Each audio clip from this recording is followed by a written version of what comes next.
Without further ado, I'd like to introduce our guest speaker today, Mr. O'Hagan. Mr. O'Hagan is a native from Minneapolis, Minnesota. After high school, Mr. O'Hagan attended St. Cloud University, and he received his bachelor's in physical education, a minor in athletic coaching, and a license to teach developmental and adaptive physical education. He later received a minor in health education from Iowa Wesleyan College. Tim's first teaching job was at middle school in Newcastle, Wyoming, where he taught for 5 years. Then he moved to Spirit Lake with his family, his wife and 2 daughters, where he currently resides, and has taught high school health and physical education at the elementary for the past 11 years. He has coached basketball, football, track and field, and 13 years of volleyball. Tim also has been certified as a ski instructor and has taught ski lessons to children with physical disabilities. Tim is coming off a 3-year term as the president of the Iowa Association of Health and Physical Education, and he also served 2 years as the treasurer for their 9-state Central District Association. Please help me welcoming Mr. Tim O'Hagan.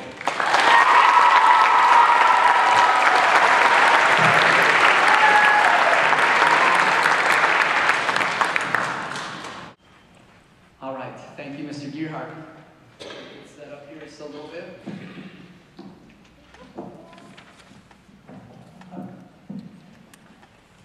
All right, so good afternoon, parents, friends, fellow teachers, and the oldest 4th graders in Dickinson County.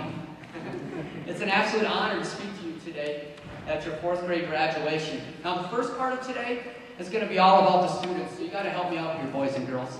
We're going to do kind of a one-time only, a little bit of rule breaking here at the Sammy Center. It's graduation, right? Okay. So what's been happening for the last 5 years is you've made the pilgrimage across 28th Street and headed over to the Sammy Center, only to be told to be on your best behavior. But today, I need you to make a little, well, let's make it a lot of noise, all right? What I'm going to do is I'm going to say something about your career here at the elementary school. And if what I say has happened to you, then I'd like you to emphatically answer, that's me. All right? So I want to practice right now. We'll do a quick practice run. I am in the Sammy Center right now. That's pretty good. Can everyone stand up? Let's stand up. Let's stand up. All right? I had a great time at the water park today. Oh, better. Here we go. I have Mrs. Bucktabine as a teacher. I have Mr. Steuben as a teacher. You know who's next, right? I have Mr. Hubner as a teacher. Here we go. I went to the Clay County Fair in 3rd grade. I know how to cup stack. I went to the circus in Sioux City. I went to the Sioux Falls Zoo as a 1st grader. I learned how to roller skate in PE class. I dressed up as my favorite letter friend in kindergarten. Remembering all this, parents, right? I sold wrapping paper to friends, neighbors, and family. Parents, I bought wrapping paper from my kid. There we go. I dressed up as a pilgrim for the Thanksgiving feast in kindergarten. On the other half, I dressed up as an Indian for the Thanksgiving feast in kindergarten. All right, big finish. I am at my 4th grade graduation. Excellent job. Can I please sit down?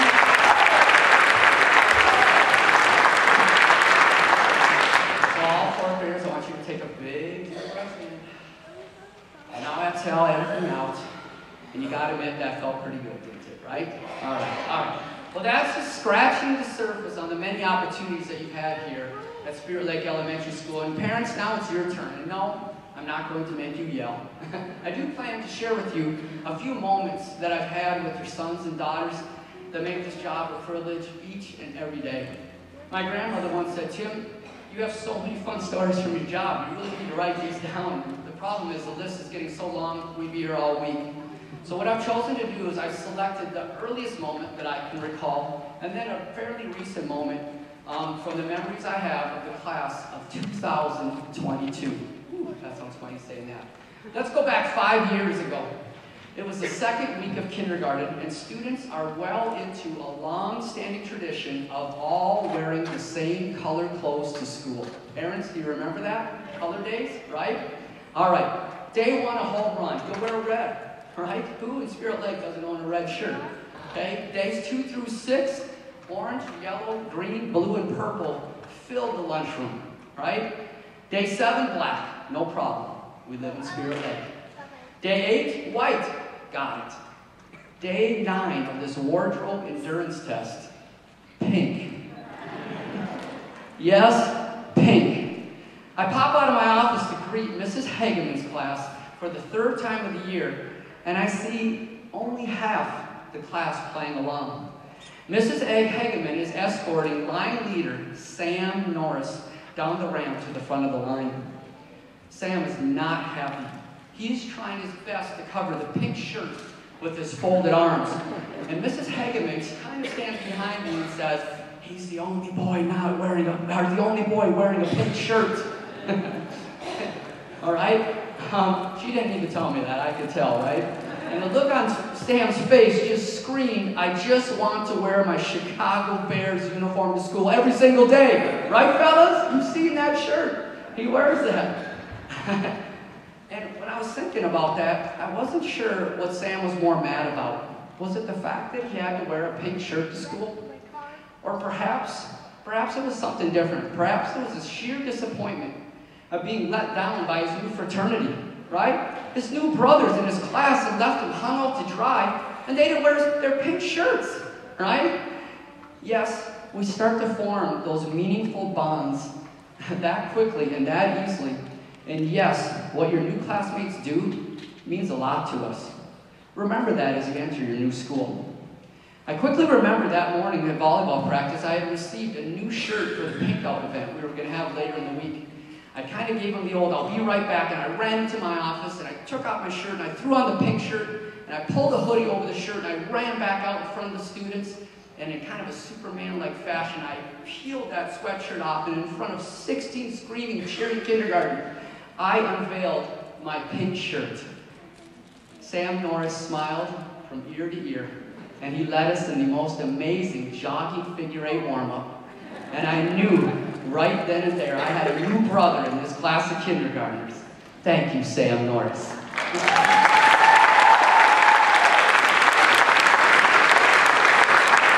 Fast forward 4 years to 2013. It's early October and 7:45 in the morning.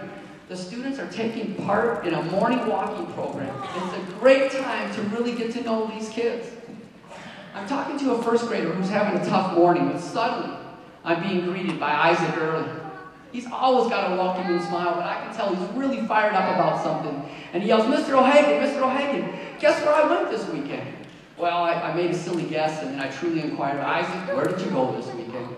And he said, Minneapolis, Minnesota. I went to your Twin Cities. I've had Isaac for 4 years, and I think he's probably seen every single Minnesota Gopher shirt that I wear, and he's heard all of the stories that I have.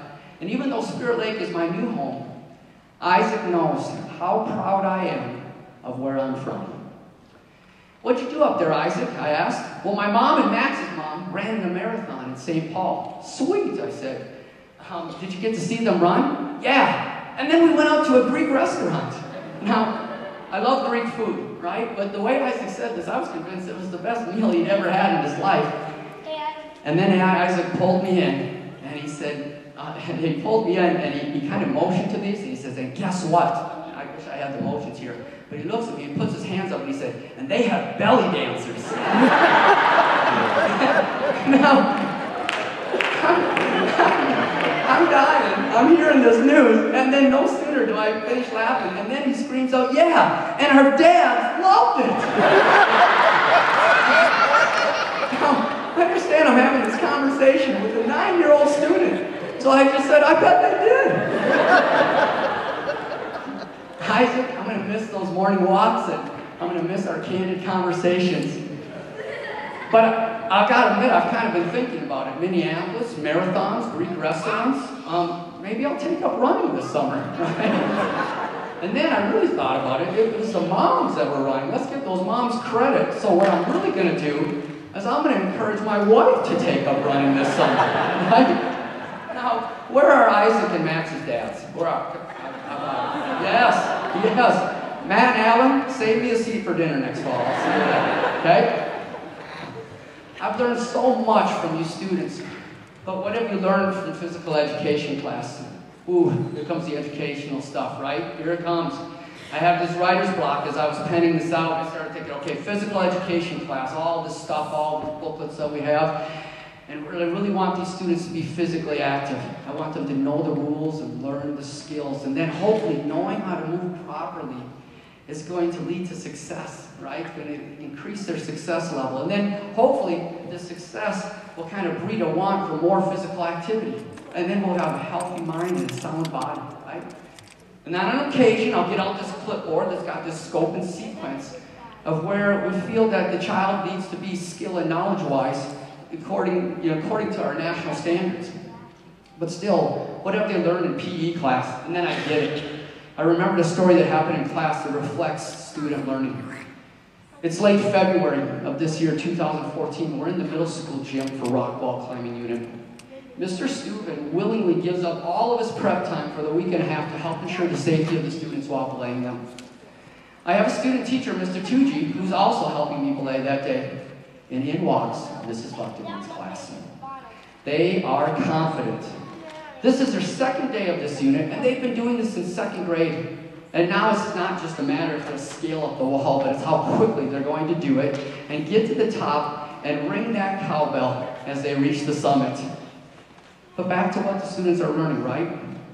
Standard 1 states the physically literate individual demonstrates competency in a variety of motor skills and movement patterns.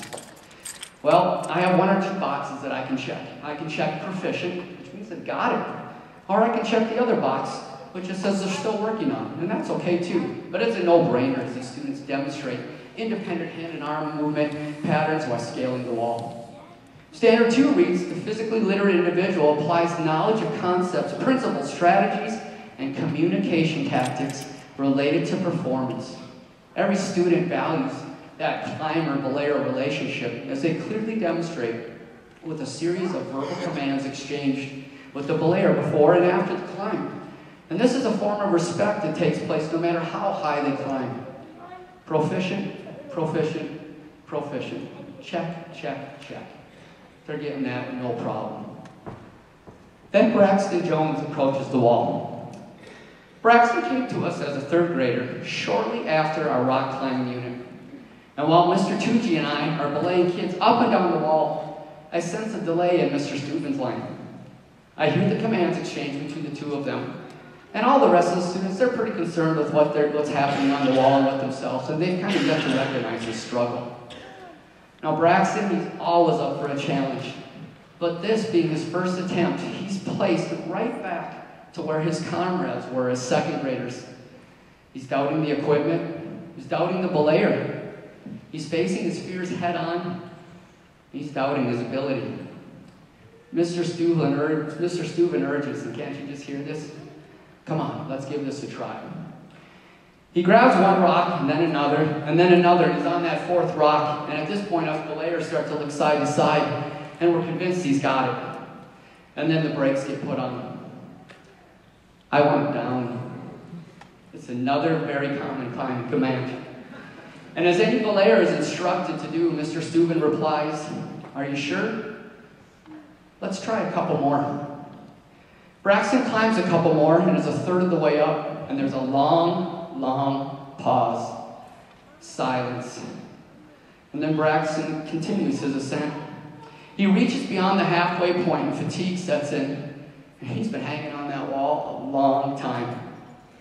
"How are you doing?" Mr. Steuben yells. A quiet, "I want to keep going," comes out. Braxton reaches the 3/4 mark, and the fatigue has caused his legs and arms to noticeably tremble. And now his classmates are paying attention to him. One by one, they start to encourage him. 6 more feet seems like an eternity, but Braxton continues to scale the wall. the encouragement continues as well. And just when you think the wall has conquered him, he takes a step and extends for that cowbell, and that cowbell starts ringing. I've never heard such a beautiful noise in my whole life than that cowbell ringing. But that was quickly drowned out by a more beautiful noise when 21 students and 3 teachers started screaming at the top of their lungs in approval of their classmates' climb. The descent after the climb just takes about 3 seconds, and Braxton was quickly mobbed by 21 classmates. Us 3 teachers, we just stood there motionless and speechless as we took in what we had just witnessed and were still witnessing. Thank you, Mr. Steuben. Thank you, Mrs. Bucktoby's class. And thank you, Braxton.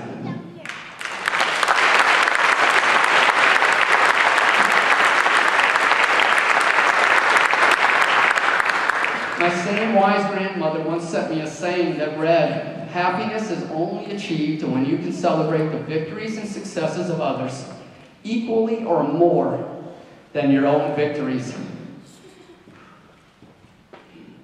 I get it, Grandma. Now I get it, right? As we walked up that ramp to elementary school, and the educator in me thought, ooh, Standard 4 reads, "The physically literate individual exhibits responsible personal and social behavior that respects self and others." Yes, 22 students had their rubrics checked off as proficient. But on that day, we all got to experience something more than a check in a box or a grade on a report card. Did these students learn this from physical education class? Man, I can only hope that it played a small role. But what else makes young students act the way they do? Boys and girls, as middle school closely approaches, whether you like it or not, someday you're going to end up a lot like your parents. And some of you already are. What I'd like you to do right now is give them all a huge round of applause for what they've done for us so far.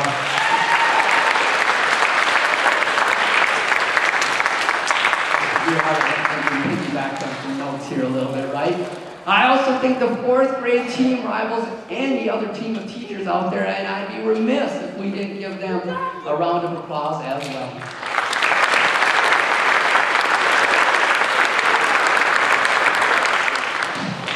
Finally, I also feel like the old saying goes, it takes a village. And our village is Spirit Lake, Iowa. Day in and day out, I'm awestruck at the outpouring of support our community has for our schools, teachers, and most importantly, our students. I want to thank the Spirit Lake community for this outwardly support. It takes a village. Right, Isaac? It's nice to be proud of where you come from. Thank you for this opportunity. 4th graders, come back and visit us every now and then. And congratulations on your big, big day.